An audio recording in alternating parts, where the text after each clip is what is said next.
So the White House was told by the Justice Department last month that Flynn was vulnerable to Russian blackmail, yet he stayed in the job for, what, 17 days after the warning from the Justice Department. Why?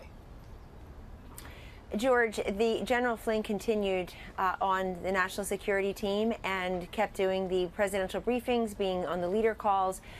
We are aware of the Justice Department opinion, but the fact is that not until yesterday, General Flynn continued in his job, and it became increasingly unsustainable for him. I understand that, but that's my question. The question is why. The White House counsel was told by Sally Yates at the Justice Department that the General Flynn was vulnerable to Russian blackmail. Did the White House counsel tell President Trump that? I don't know the answer to that, and President Trump has asked me to join you today to say that he accepted the resignation of General Flynn. And really the key here in that resignation is very simple.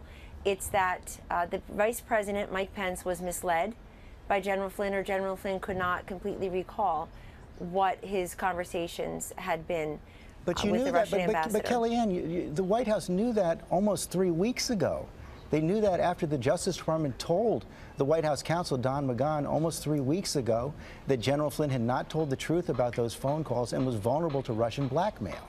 Well, these are what are in printed reports, but the fact is that I can't reveal what the White House knew or didn't know and who in the White House knew or didn't know. All I can tell you is that General Flynn, as a national security advisor to the president, continued in that role, and the president also wants me to refer everyone to the comments of Charles Krauthammer last night on a different network, wherein he makes the point that it's not this contact or this incident necessarily, it's the misleading of the vice president or the incomplete information. It's either it's being dishonest or forgetful. Well, I'd like to say that General Flynn had a 30-plus year honorable career in the military. He's one of the chief intelligence officers, key intelligence officers of a generation. And we're sorry for this situation, but the president accepted his resignation and he's moving on. But I understand what you're saying there, Kellyanne, but this is exactly the point.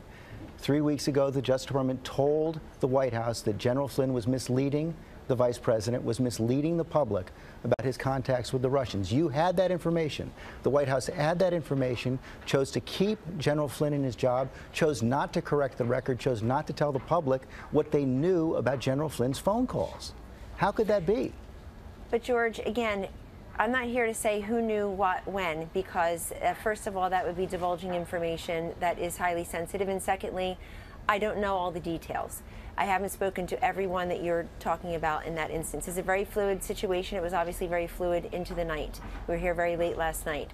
The upshot of it is that General Flynn did have a conversation with Vice President Pence, apart from what you're saying in printed reports, and General Flynn assured Vice President Pence something that turned out to not be true.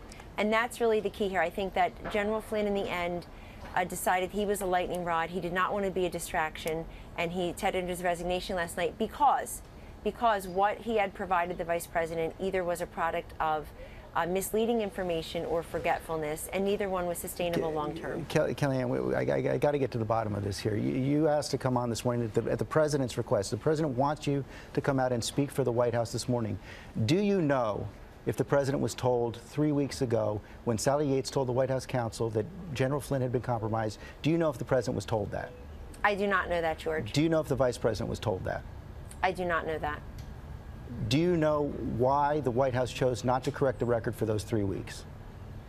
Well, again, you're presuming that all the information you have there is completely factual and who knew what when. And this is very fluid. I mean, the bottom line is that as time wore on, as everybody continued in their roles, it became increasingly apparent, particularly over the weekend when General Flynn clarified his own earlier statement, George, a statement that he had provided to the vice president and that other members of the administration, frankly, went out and publicly repeated, which is that he had not discussed a certain topic in his conversations with the Russian ambassador.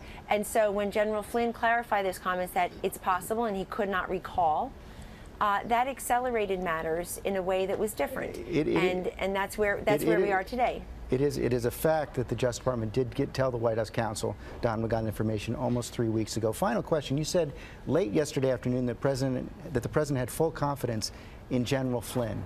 How could that be true? Now, the president's very loyal. It just became unsustainable, and the president late last night accepted the resignation of General Flynn. Today, he's moving on. It just became clear that we'll need to have acting National Security Advisor General Keith Kellogg in the role. He's been working very closely with the president for a number of months, and then of course we've been talking about former Navy SEAL and Vice Admiral Harward and David Petraeus as well, General Petraeus, as possible permanent replacements.